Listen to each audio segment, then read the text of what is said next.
내 영혼을 덮으소서.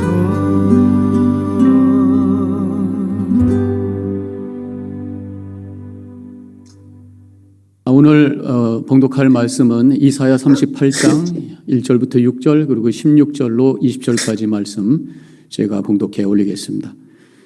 그때에 히스기야가 병들어 죽게 되니 아모스의 아들 선지자 이사야가 나아가 그에게 이르되 여호와께서 이같이 말씀하시기를 너는 내 집에 유언하라. 내가 죽고 살지 못하리라 하였나이다 하니 히스기야가 얼굴을 벽으로 향하고 여호와께 기도하여 이르되 여호와여 구하오니 내가 주 앞에서 진실과 전심으로 행하며 주의 목전에서 선하게 행한 것을 기억하옵소서 하고 히스기야가 심히 통곡하니 이에 여호와의 말씀이 이사야에게 임하여 이르되 너는 가서 히스기야에게 이르기를 내 조상 다윗의 하나님 여호와께서 이같이 말씀하시기를 내가 내 기도를 들었고 내 눈물을 보았노라. 내가 내 수한에 15년을 더하고 너와 이 성을 아수르 왕의 손에서 건져내겠고 또 내가 또 이 성을 보호하리라. 16절로 내려갑니다. 주여 사람이 사는 것이 이에 있고 내 심령의 생명도 온전히 거기에 있사오니 원하건대 나를 치료하시며 나를 살려 주옵소서. 보옵소서. 내게 큰 고통을 더하신 것은 내게 평안을 주려 하심이라. 주께서 내 영혼을 사랑하사 멸망의 구덩이에서 건지셨고 내 모든 죄를 주의 등 뒤에 던지셨나이다. 수월이 주께 감사하지 못하며 사망이 주를 찬양하지 못하며 구덩이에 들어간 자가 주의 신실을 바라지 못하되 오직 산자 곧 산자는 오늘 내가 하는 것과 같이 주께 감사하며 주의 신실을 아버지가 그의 자녀에게 알게 하리이다. 여호와께서 나를 구원하시리니 우리가 종신토록 여호와의 전에서 수금으로 나의 노래를 노래하리로다. 아멘. 여러분들과 함께 사순절 신앙의 여정을 걸어갈 수 있게 되어서 참 반갑고 감사합니다. 저는 뉴저지 연합교회의 고한승 목사입니다. 이번에 주제처럼 솟아오르라고 하는 주제와 같이 이번 특별 성회를 통해서 함께 일어서고 또 미래를 향해서 소망을 가지고 나아가는 복된 시간이 되시기를 축원합니다. 오늘 우리가 봉독한 말씀은 유명한 히스기야의 기도에 대한 말씀입니다.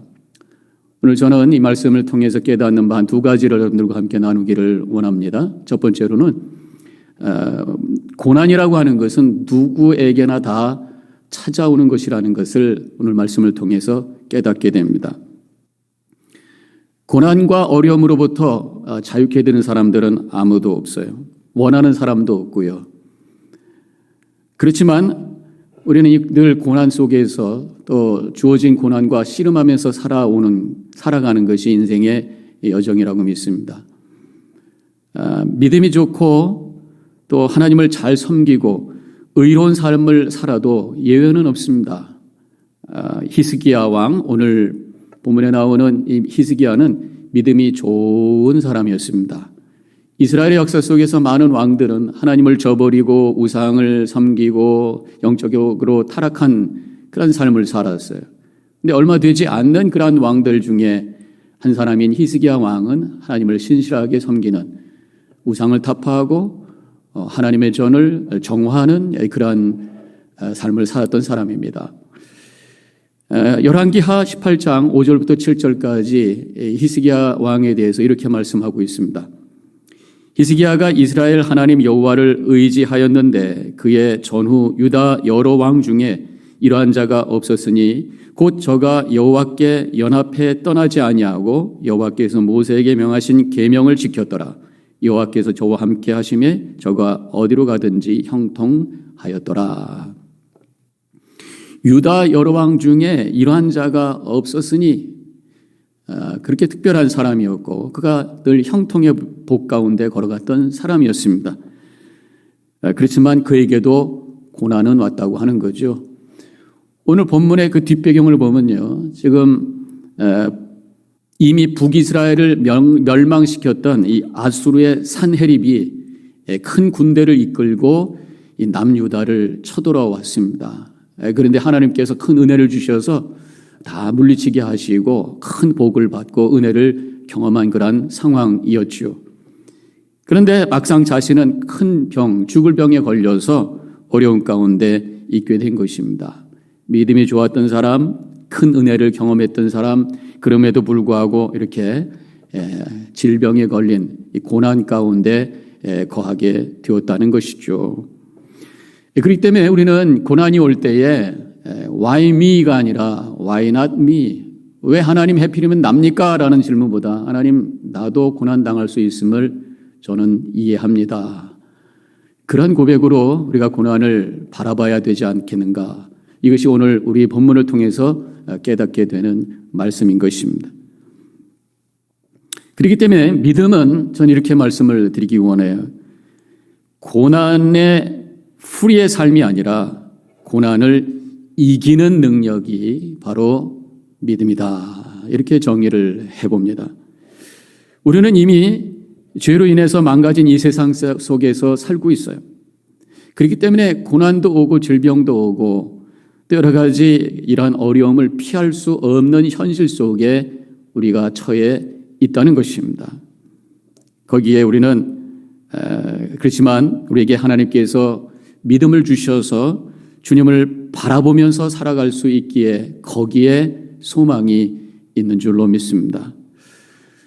자, 두 번째로 오늘 본문을 통해서 깨닫게 되는 것은 이러한 그 고난이라고 하는 것은 모든 사람들에게 올 수 있지만 우리가 할 수 있는 일이 있다고 하는 것입니다. 바로 그것이 기도하는 것이 고난 때에 기도하라. 바로 히스기야가 그렇게 했다고 하는 것입니다. 2절 말씀에 히스기야가 얼굴을 벽으로 향하고 여호와께 기도하여 지금 진퇴양난의 상황입니다. 앞으로 갈 수도 없고 뒤로 갈 수도 없고 옆으로도 막혀져 있고 이런 상황 속에서 사람들은 두 가지 선택이 있어요. 하나는 땅으로 들어가는 거죠. 그래서 좌절과 절망으로 우울하게 그저 깊이 들어가는 그런 선택이 있을 수가 있습니다. 또 한 가지의 선택은 바로 위로 올라가는 것이 우리의 믿음의 사람들은 바로 위로 올라갈 수 있는 길이 열려 있는 줄로 믿습니다. 이번에 우리가 솟아오르라, rise up이라고 하는 주제를 가지고 송해를 우리가 지금 행하고 있지만 바로 그것이 우리에게 주어진 은혜라고 하는 것입니다. 그러면 위로 올라가는 하나님을 향해서 솟아오르는 구체적인 방법이 뭐냐? 바로 기도예요. 영적으로 솟아오르는 구체적인 방법이 바로 기도라고 하는 것입니다. 진퇴양난의 상황 속에서 기도하심으로 솟아오르는 역사가 임하시기를 주님의 이름으로 간절히 축원합니다. 오늘 2절에 보면은 히스기야가 벽을 향해서 기도하고 있어요. 아이들이 잘못하게 되면 이제 그라운드를 시킨다고 그러죠. 그때 보면은 세워놓고 특별히 이제 벽을 보게 하고 잘 생각해 그러면서 이게 벌을 주기도 하잖아요. 벽을 향하고 있다고 하는 게 뭡니까? 다른 것에 시선을 두지 않고 좀 생각하는 시간을 갖는다고 하는 거예요. 지금 히스기야가 벽을 향해서 기도했다고 하는 건 무엇이겠습니까? 세상을 등지고 하나님만을 바라보면서 하나님께 집중하면서 기도하겠다는 것이 문제를 보지 아니하고 우리에게 소망이 되시는 주님을 향해서 열심히 최선을 다해서 간절히 기도한다고 하는 것이 이 벽을 향해 기도한다는 그런 말씀의 의미라고 생각할 수가 있습니다. 3절에 히스기야가 심히 통곡하니 벽을 향해서 기도하면서 눈물로 기도했다고 하는 것입니다. 간절히 기도한 소리를 크게 낸다고 하는 것이 크게 낸다고 간절한 기도가 아니죠. 간절한 기도, 진정한 기도는 눈물이 흐르게 되어 있습니다. 여러분들은 기도하면서 얼마나 눈물을 흘려보셨어요? 열정적으로 간절히 그 기도의 내용이 무엇이든지 간에 간절히 기도하면은 눈물이 흐르게 되어 있다고 하는 것입니다. 회개 기도할 때만 눈물이 나는 것이 아니 사실 히스기야의 기도에 보면은 회개의 내용을 구체적으로 찾아볼 수는 없지요. 그의 기도의 내용은 3절에 이렇게 쓰여져 있습니다. 내가 주 앞에서 진실과 전심으로 행하며 주의 목전에서 선하게 한 것을 기억하옵소서. 오히려 하나님 앞에 내가 진실하게 살지 않았습니까? 믿음 안에 살고 하나님 잘 섬긴 것 기억하고 계시지 않습니까? 어떻게 보면은요, 좀 이게 교만한 기도가 아닌가 그런 생각을 하게 돼요. 아무리 하나님을 잘 섬겼다고 하더라도 겸손히 잘못한 것을 생각하고 회개해야지 이게 무슨 그런 기도냐 이런 생각을 할 수도 있겠습니다. 그런데 저는요, 오히려 이런 히스기야의 기도를 통해서 도전을 받아요. 우리는 너무 회개 기도만 하는 것 같아요. 대표 기도할 때 제가 이렇게 들어보면은 장로님들, 권사님들 나와서 기도하시는데 너무 은혜스럽게 잘 하셔요. 근데 보면 회개했던 비슷한 회개 기도가 반복되고 있는 것을 보게 됩니다. 회개 기도 해야죠. 그러나 평생 회개만 하다가 끝낼 것인가? 그런 생각을 해보게 됩니다. 좀 우리가 영적으로 성공한 그러한 고백, 하나님의 뜻대로 내가 살게 해주셔서 감사합니다. 거룩한 삶을 살아 하나님이 영광 돌리게 해주셔서 감사합니다. 지난번에 회개하게 하시고 그래서 내 삶이 변하게 해주셔서 감사합니다. 하나님 아시지요? 그런 어떤 그 적극적으로 믿음에 승리한 그러한 믿음의 고백의 기도가 참 우리 안에 있어야 되지 않겠는가. 제가 말씀드리는 의미는 교만의 기도하자는 의미가 아니라 정말 우리의 믿음의 여정 속에서 승리의 삶을 살아보자 그런 말씀이에요. 늘 패배해가지고 하나님 또 내가 잘못했군요. 그러한 기도만 하지 말고요. 물론 회개 기도도 있으셔야 돼요. 그렇지만 좀 영적으로 성공한 그런 고백, 그 은혜를 감사할 수 있는 그러한 기도도 우리 안에 좀 있어야 되지 않겠는가. 그런 도전을 이 히스기야의 기도를 통해서 받게 되는 것입니다. 어쨌든 간절히 기도할 때, 기도의 내용이 어떤 기도든지 간절히 기도할 때에 눈물이 나게 되고 그 눈물의 기도는 우리 하나님께서 들으시는 기도가 된다는 것입니다. 눈물의 기도의 내용을 성경에서 또 한 군데 찾아볼 수가 있어요. 바로 시편 6편에 있는 말씀입니다. 2절, 3절, 6절에 있는 말씀을 제가 읽어볼게요. 여호와여, 내가 수척하여 싸우니 내게 은혜를 베푸소서. 여호와여, 나의 뼈가 떨리오니 나를 고치소서. 내가 탄식함으로 피곤하여 밤마다 눈물로 내 침상을 띄우며 내 요를 적시나이다. 이 다윗의 기도입니다. 아마 다윗이 육신적으로 굉장히 어려운 상황 속에 있었던 것 같아요. 눈물로 하나님을 향해 통회하며 기도하고 있는 이 다윗의 기도. 하나님께서는 눈물로 하나님을 향해 간절히 기도하는 그 기도를 들으시는 줄로 믿습니다. 듣고 응답해 주시는 줄로 믿습니다. 오늘 본문의 5절에 이렇게 나오잖아요. 내가 네 기도를 들었고 내 눈물을 보았노라. 하나님의 음성인 줄로 믿습니다. 우리의 눈물의 기도 주님께서는 흘리지 아니하시고 우리 기도의 모습을 보시고 그 기도에 응답해 주시는 하나님이신 줄로 믿으시기를 바랍니다. 그래서 히스기야는 20절에서 하나님을 찬양합니다. 하나님께서 또 15년 더 생명을 연장시켜 주셨고요. 그래서 찬양을 합니다. 여호와께서 나를 구원하시리니 우리가 종일토록 여호와의 전에서 수금으로 나의 노래를 노래하리로다. 우리가 이렇게 믿음을 가지고 기도할 수 있다고 하는 것이 얼마나 큰 은혜인가, 그런 깨달음을 갖게 됩니다. 기도할 때 소망을 갖게 되고 기도를 통해서 응답받게 되고 그러므로 말미암아 고난 속에서 찬양하며 기뻐하며 살게 되는 줄로 믿습니다. 물론 우리의 기도가 100% 우리가 원하는 대로 응답받는 건 아니죠. 우리가 성경 공부할 때 많이 배웠습니다마는 응답에는 세 가지 종류가 있다. 하나님의 응답에는 세 가지 종류가 있다. Yes가 있고 No가 있고 때로는 Wait이라는 그런 응답도 있다. 그런 것을 우리가 알고 있습니다. 어떤 응답이든 하나님의 은혜로 고백하면서 우리는 찬양할 수 있게 되어야 되는 것입니다. 왜냐하면 하나님의 응답은 내가 기대하는 것보다도 더 높은 차원에, 내가 기대하는 것을 초월하는 더 큰 영역의 그런 하나님의 뜻이기 때문인 줄로 믿습니다. 제가 요즘에 읽고 있는 그 얇은 책이 하나 있는데, 이 똥꽃이라고 하는, 똥꽃이라는 책입니다. 그 치매 어머니를 모시고 사는 어떤 아들의 이야기예요. 근데 거기 굉장히 인사이트가 되는 구절들이 가끔씩 나오는데요. 거기 이런 글이 있어요. 아프다와 외롭다는 동요가 아니다. 아프면 아플 뿐이다. 밥을 못 먹으면 배가 고플 뿐이다. 괴롭거나 고통스러운 것은 인간만이 창조해내는 독특한 사유의 부산물이다. 이게 무슨 말씀입니까? 무슨 말이에요? 동물은 그냥 아프면은 그냥 가만히 밥 안 먹고 그냥 있습니다. 뭐 아프다고 쫓아다니면서 뭐 울고 물고 뭐 그렇지 않더라고요. 그냥 가만히 있어요. 그냥 고통을 그냥 고통으로만 경험하면서 머무르고 있는 거죠. 근데 사람은요, 아프면 그것을 괴로움으로 만들어요. 그래서 후회하고 절망하고 또 인생을 비관하고 어떤 사람은 극단적으로 자살까지 하고요.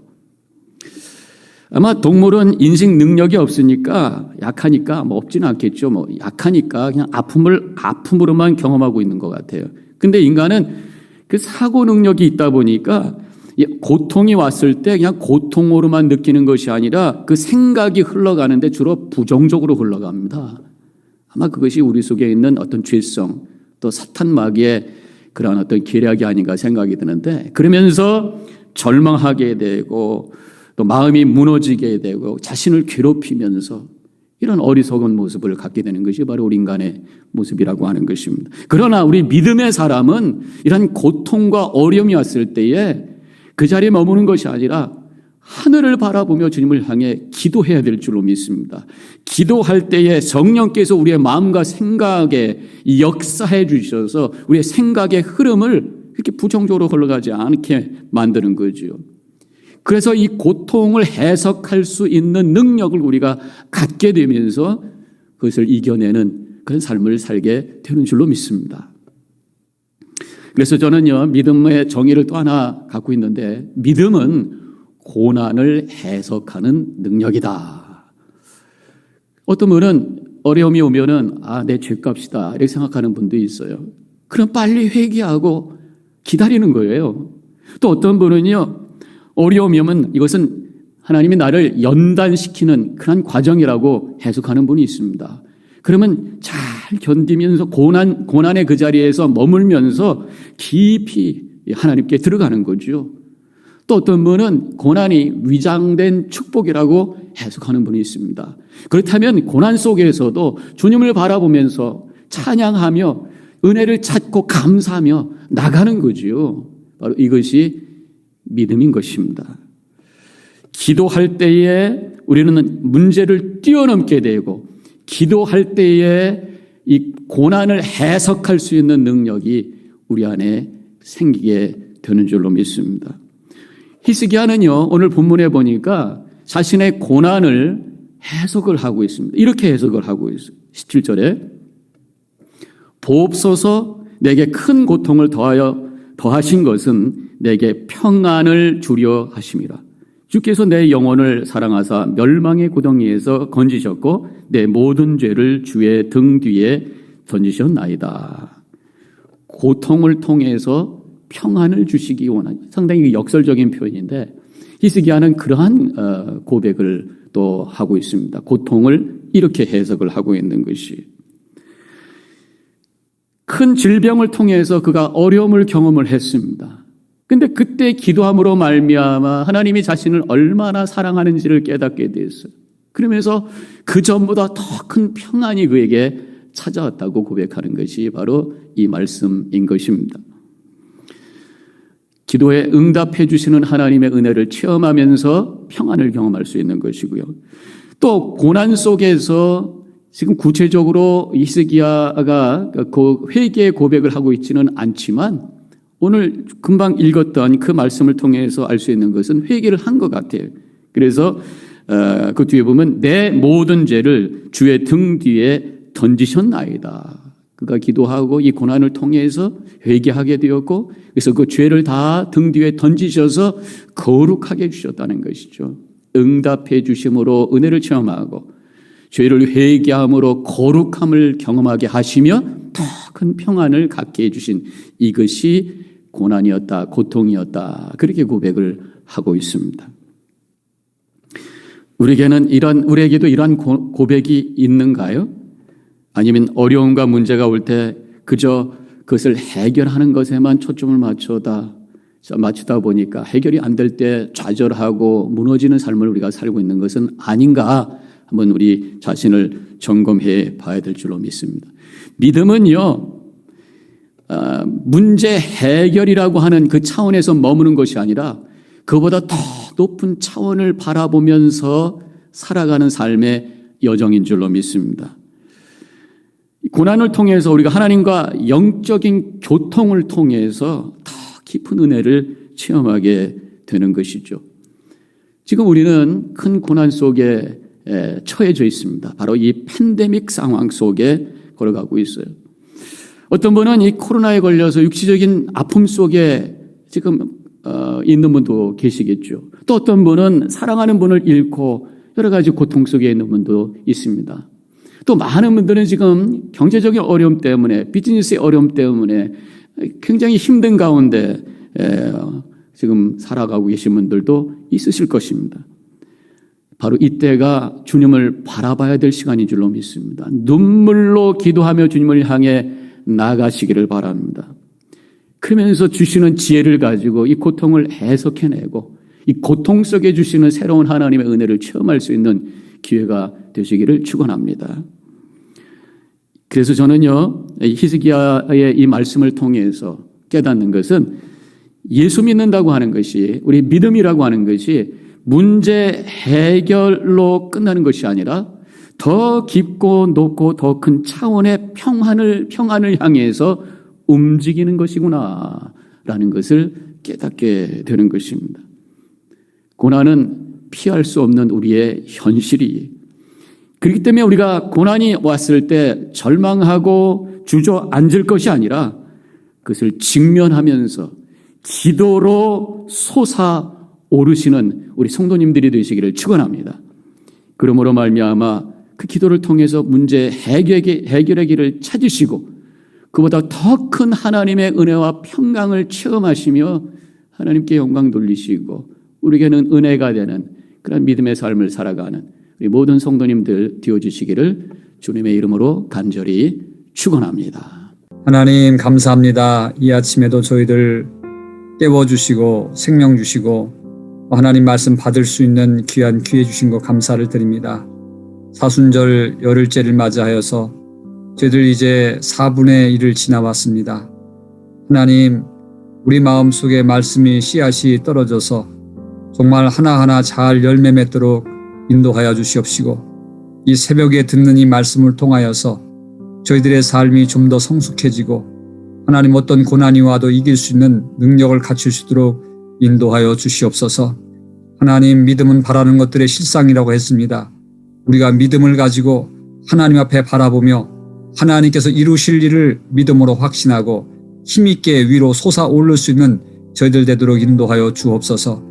고난에 종식당하지 않게 도와주시고 고난 때문에 무너지지 않게 도와주시고 고난이 디딤돌되어 우리를 좀 더 하나님 앞에 가까이 나갈 수 있는 통로가 되게 도와주시고 사다리가 되도록 인도하여 주옵소서. 고난의 때 가장 인생의 밑바닥이 왔을 때, 바닥이 났을 때 하나님의 놀라운 개입이 임하는 때인 줄로 믿습니다. 우리 성도님들 고난을 기적의 재료로 삼을 수 있도록 인도하여 주시옵시고 하나님 앞에 승분에는 간절한 눈물의 기도를 통하여서 놀라운 하나님의 역사가 나의 삶 속에, 우리 가정 속에, 우리 일터 속에, 지금 이 고난의 현실 속에 역사하는 것을 보게 하여 주시옵소서. 감사합니다. 하나님 또한 특별히 이제 몸이 아파서 지금 스트로크를 하고 있는 우리 아버지 형제자매들 기억하여 주시옵소서. 아버지 하나님, 이런 일들 때문에 낙심하지 않게 도와주시옵시고 절망하지 않게 도와주시고 믿음 잃지 않게 도와주시옵시고 끝까지 주님 붙들고 승리하는 귀한 형제자매들 되도록 역사하여 주시옵소서. 감사합니다. 아버지 하나님 믿음으로 메어 달릴 때 하나님의 놀라운 역사가 오늘도 개입하여 주시고 하나님 정말 힘든 그 가운데 하나님의 위로와 평강과 하나님의 소망이 넘치도록 인도하여 주옵소서. 오늘도 우리 교회를 주님께서 붙들어 주시고 평안하여 든든히 서는 교회가 되게 도와주시고 하나님 어둠의 영들이 떠나가게 도와주시옵시고 하나님 정말 정리되어야 될 것들이 잘 정리되게 도와주시고 하나님의 영광을 위해서 우리 모두가 쓰임받을 수 있도록 인도하여 주옵소서. 감사합니다. 아버지 하나님 이제 고난당하는 여러 가지 우리 형제자매들 또 아버지 텍사스 지역에서 이렇게 힘들고 어려운 우리 교회들 있습니다. 하나님 위로하여 주시고 하나님께서 든든히 교회들을 세워 주시옵소서. 오늘도 우리 모든 형제자매들 기도할 때 놀랍게 역사해 줄 줄로 믿사옵고 거룩하신 예수 그리스도를 받들어 간절히 기도드리옵나이다. 아멘.